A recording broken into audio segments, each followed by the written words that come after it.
گزشتہ جمعۃ المبارک کو آپ حضرات کے سامنے چند باتیں عرض کی تھی، وہیں سے آگے سلسلہ جوڑتے ہیں۔ حضرت بہاؤالدین زکریا رحمۃ اللہ تعالی علیہ کا ذکر خیر کر رہا تھا، وہیں سے آگے کچھ چیزیں مزید آپ کی بارگاہ میں پیش کرتا ہوں اور کچھ اسلامی ایک نظریہ ہے وہ بھی آپ کے سامنے رکھتا ہوں۔ ایک مرتبہ حضرت بہاؤالدین زکریا ملتانی رحمۃ اللہ تعالی علیہ گھوڑے پر سوار ہو کر شہر کی طرف تفریح کے لیے نکلے، سیر کے لیے نکلے۔ راستے میں چلتے ہوئے آپ نے ایک چوک میں سوداگر کو دیکھا جو غلام بیچ رہا تھا۔ چبوترے پر اس نے چھوٹے چھوٹے لڑکے اور لڑکیاں بیچنے کے لیے کھڑی کی ہوئی تھی۔ حضرت بہاؤالدین زکریا ملتانی رحمۃ اللہ تعالی علیہ نے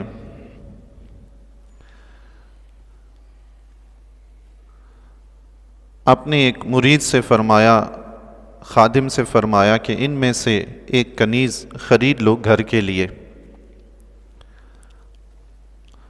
خادم نے آگے بڑھ کر مناسب شکل و صورت کی، مناسب سلیقے کی ایک لڑکی جو چھوٹی عمر کی تھی وہ سوداگر سے خرید لی، اسے گھر لے آئے۔ آپ کے گھر میں اس کے علاوہ اور بھی کئی خادمائیں موجود تھی۔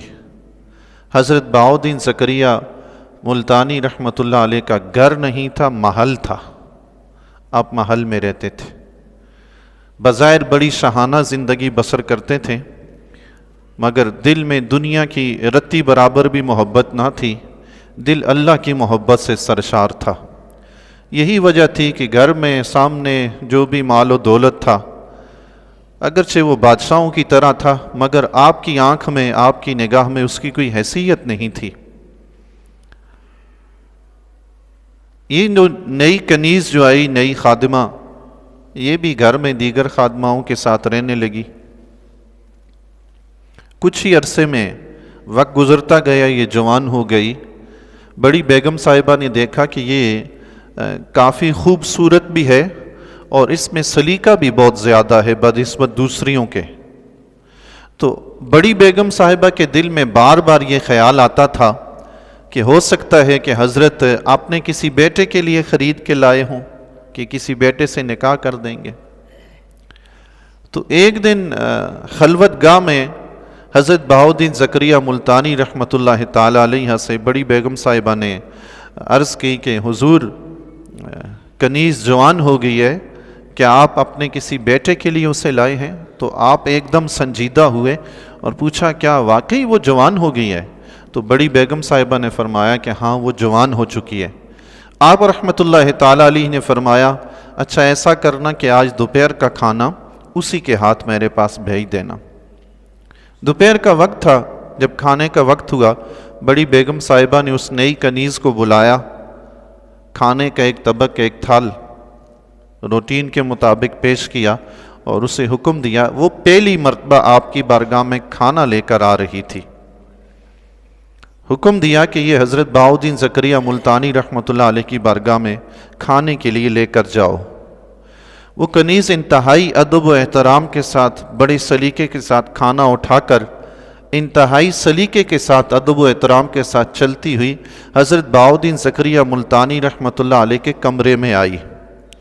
آپ رحمۃ اللہ تعالی علیہ اس وقت اپنی صاحبزادیوں اور پوتیوں کے ساتھ، چھوٹے بچوں کے ساتھ خوش طبع فرما رہے تھے، چہرے پہ مسکراہٹ تھی، بڑے خوشحال تھے۔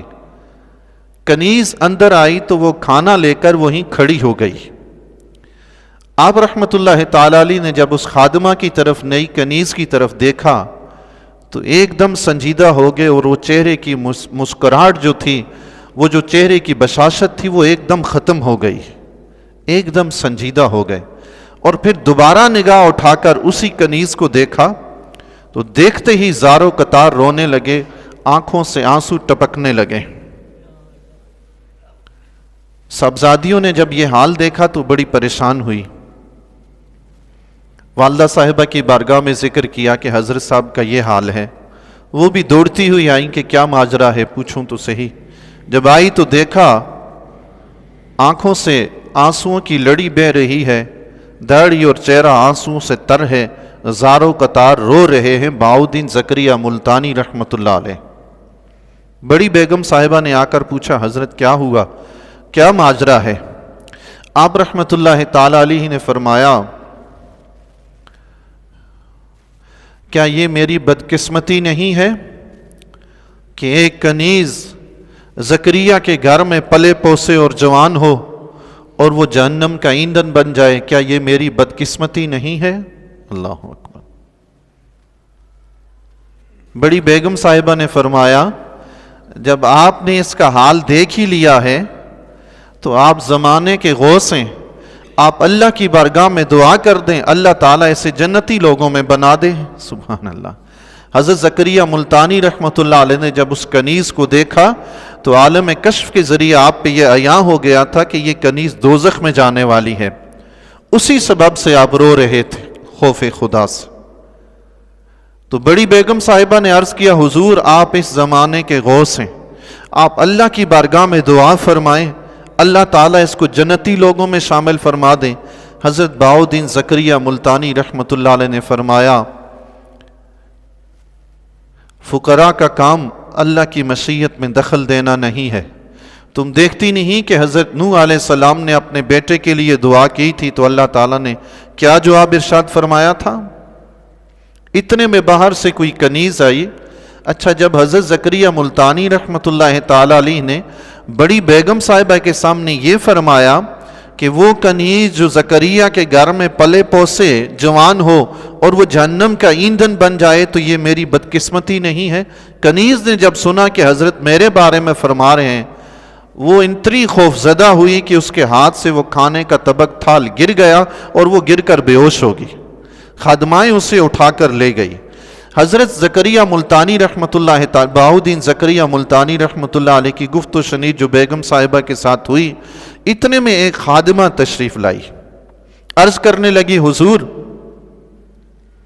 حضرت بابا فرید الدین گنج شکر رحمۃ اللہ علیہ تشریف لائے ہیں، سبحان اللہ، اور فرما رہے ہیں کہ اس گھر کی کنیز جو دوزخی ہے اس کو میرے پاس بھیجو۔ سبحان اللہ، اس دوست کی کنیز کو میرے پاس بھیجو۔ حضرت بہاؤالدین زکریا ملتانی رحمۃ اللہ علیہ ایک دم خوش ہو گئے، مسکرائے، فرمائے میرا بھائی آ گیا۔ اللہ اللہ۔